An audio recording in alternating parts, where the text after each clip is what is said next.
ये देखिए कितने अच्छे पराठे लग रहे हैं। केवल 2 उबले आलू और घर पर रखे बेसिक सामान से इतना अच्छा नाश्ता बन के तैयार होगा कि आप एक बार को तो समोसा कचौड़ी भी खाना भूल जाएंगे। इतना टेस्टी, इतना लाजवाब बन के तैयार हुआ है। और इसका टेस्ट बिल्कुल इस तरह का है जैसे आप प्याज की कचौड़ियाँ खाते हो ना, बिल्कुल सेम डिट्टो वो वाला टेस्ट आपको मिलेगा। बहुत ही सॉफ्ट बनते हैं, बहुत ही टेस्टी बनते हैं। बनाना इतना ज़्यादा आसान है कि आप मिनटों में बनाओगे। और जब भी आपको कचौड़ी खाने का मन करेगा तो आप कचौड़ी की बजाय आप ये सॉरी ये पराठा बनाना पसंद करोगे। इतना ज़्यादा टेस्टी बन के तैयार होता है ये पराठा। हेलो फ्रेंड, मैं हूँ रजनी। रजनी की रसोई में आपका बहुत बहुत बहुत स्वागत है। तो चलो करते हैं रेसिपी स्टार्ट।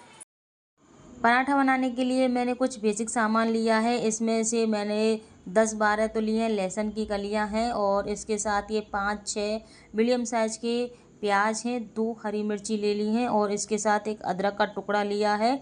अब प्याज को हम अच्छे से चॉप कर लेंगे, यानी कि बारीक चॉप करना है, क्योंकि ज़्यादा मोटी रखेंगे तो वो सॉफ्ट होने में थोड़ा टाइम लगेगा। तो इनको बारीक बारीक चॉप कर लेना है। आप चाहे तो पल्स मोड पे मिक्सी के जार में पीस सकते हैं, या फिर आप इस तरह से आप काट सकते हैं। तो मैंने मीडियम साइज़ में काट के तैयार कर ली हैं। और अब मैं हरी मिर्ची को अच्छे से चॉप कर लेंगे बारीक बारीक इस तरह से। और जो लहसुन और अदरक है इनको हम कसेंगे, तो इसके लिए मैंने एक प्लेट ली है, और प्लेट में मैंने निकाल लिए हैं 2 उबले आलू हैं। तो इनको हम कस लेंगे अच्छे से, ताकि एक भी गुठली इसमें रहे ना। तो मैंने इस तरह से अदरक कसने की होती है उससे ये कस लिए हैं दोनों आलू। और इसके साथ ही मैं अब कस ले रही हूँ इसमें अदरक का टुकड़ा है, इसको भी अब अच्छे से हम कस लेंगे, क्योंकि मोटी अदरक है ना, मुंह में जाने के बाद थोड़ी सी इरिटेट करती है। तो अदरक भी मैंने कस लिया, हालांकि आप चॉप करके भी डाल सकते हैं। और ये अदरक कस लिया, और इसके साथ ही मैंने लहसुन को भी अच्छे से कस ही लेंगे, क्या कि मुँह में आएगी नहीं। कोई चीज़ें मुँह में आती है ना तो थोड़ी सी इरिटेट करती है वो, तो इसलिए बारीक इनको कस लेंगे अच्छे से। अब सारी चीज़ें कस चुकी हैं, तो अब इसके बाद क्या करना है हमें, अब रखेंगे एक कढ़ाई गैस पर, और उसमें अब ज़्यादा नहीं, सिर्फ और सिर्फ 1 चम्मच तेल डालना है। छोटी चाय वाली चम्मच होती है ना, वो सिर्फ 1 चम्मच ही तेल डालना है। जब तेल गरम हो जाएगा तो इसके बाद डालेंगे हम 1 चम्मच जीरा, और थोड़ी सी यहाँ पर डाल देंगे हींग।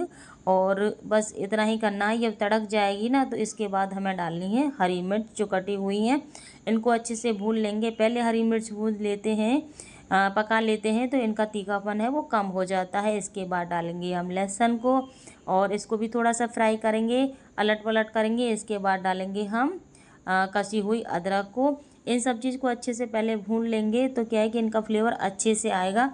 और इसके बाद अब मैं डालने वाली हूँ इसमें इतनी सारी ढेर सारी प्याज है, उसको अब डाल देंगे। और प्याज को हमें ज़्यादा नहीं भूनना है, इतना भूनना है कि केवल इसका कलर है ना वो थोड़ा सा चेंज हो जाए, और ये थोड़ी सी सॉफ्ट हो जाए। ज़्यादा इनको ऐसा नहीं करना है, लाल कर देना है, बिल्कुल नहीं। इनको थोड़ा सा सिर्फ गलाना है। और अब इनके बाद मतलब इतना हो चुका है, तो इसके बाद अब हम इसमें डाल देंगे थोड़ा सा मसाला। मसाले में ये बेसिक मसाले डालेंगे। तो पहले मैंने धनिया पाउडर डाला 1 चम्मच, 1 चम्मच लाल मिर्ची डाला है, 1 चम्मच डाला है मैंने नमक, और कलर के लिए डालिए हल्दी। और मिर्ची है ना वो अपने अकॉर्डिंग डालना, कम ज़्यादा जैसे भी आप लोग खाते हो उस हिसाब से। और मिर्ची है ना इसमें थोड़ी सी ज़्यादा ही डालेंगे, क्योंकि प्याज होती है मीठी, और इसलिए इसका फ्लेवर मीठा होता है। तो मिर्ची जितना मतलब अपने हिसाब से डालना। रेगुलर जो मिर्ची डालते हैं ना उससे थोड़ी सी ज़्यादा मिर्ची आपको डालनी है यहाँ पे। और अब मैं डाल रही हूँ इसमें कसे हुए आलू। आलू अगर गुठलीदार होंगे ना तो जब पराठा अपन बनाएंगे तो उसमें क्या होगा, फिर गुठलियों से पराठा फट जाता है, इसलिए मैंने ये कस लिए हैं। और आप भी इस तरह से कस लेना, ताकि गुठलियों में सॉरी पराठे में से गुठली के रूप में आलू बाहर ना निकले। तो इस तरह से मैंने ये इसको कस लिया है अच्छे से, और इसको अच्छे से अब मिला लिया है। और मिलाने के बाद अब इसमें हम डालेंगे थोड़ा सा गरम मसाला। गरम मसाला ज़्यादा नहीं डालना है, क्योंकि मिर्ची हमने खूब डाली थी। और अब मैं डाल रही हूँ इसमें 1 चम्मच चीनी। इसको डालने से क्या होगा कि इसमें मिठास आएगी, क्योंकि प्याज मीठी होती है।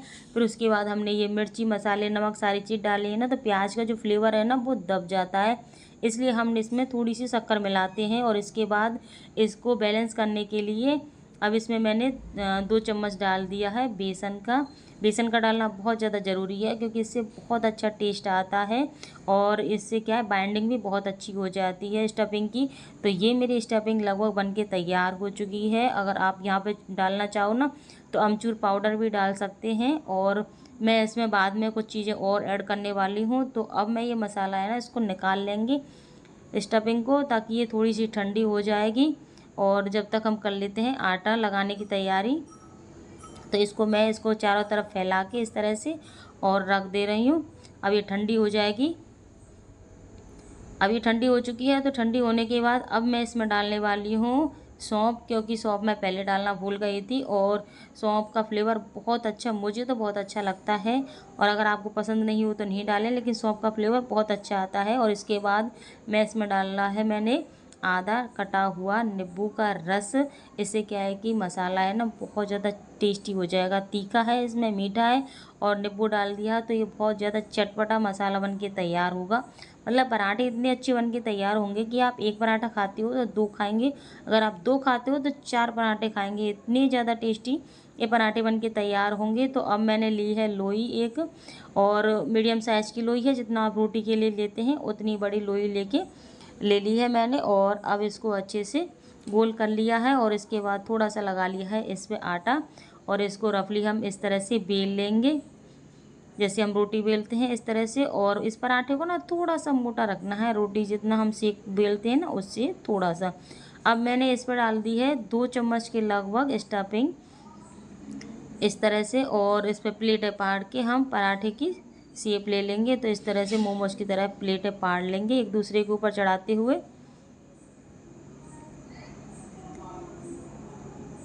और इस तरह से अब इसके ऊपर थोड़ा सा आटा छिड़केंगे ताकि इसको बेलने में आसानी हो, कहीं चिपके नहीं, इस तरह से। और अब इसको रफली बिल्कुल हल्के हाथ से बेलना है, ज़्यादा वजन नहीं लगाना है।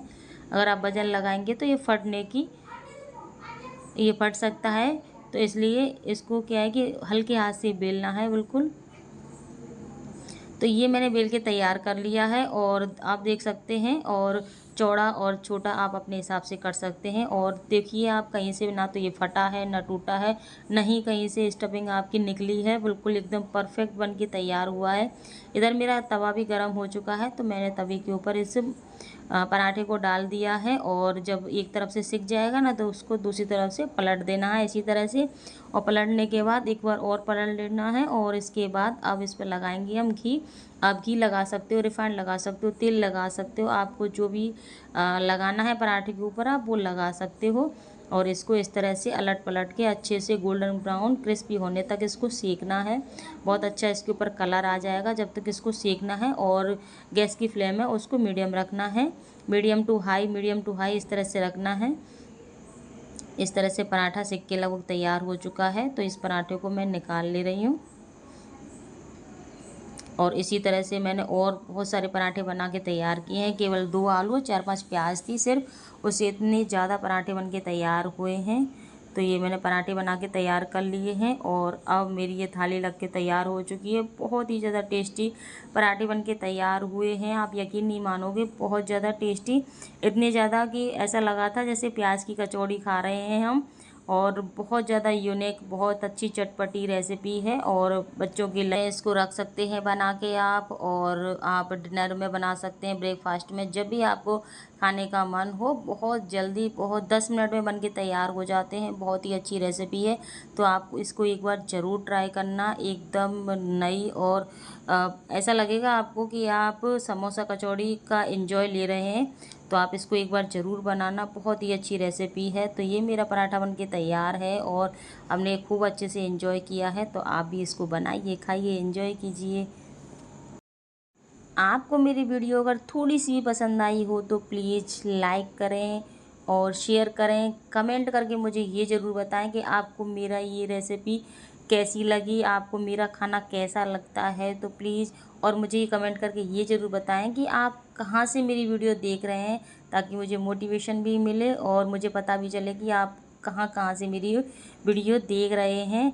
और अगर मुझे आप फेसबुक पर देख रहे हैं तो प्लीज़ पेज को फॉलो कर लें। और अगर आप मुझे यूट्यूब पर देख रहे हैं तो प्लीज़ चैनल को सब्सक्राइब कर लें और ऐसी ही बेहतरीन वीडियो देखने के लिए आप अपने चैनल रजनी की रसोई को ज़रूर से ज़रूर सब्सक्राइब करें। Thank you for watching. Bye bye.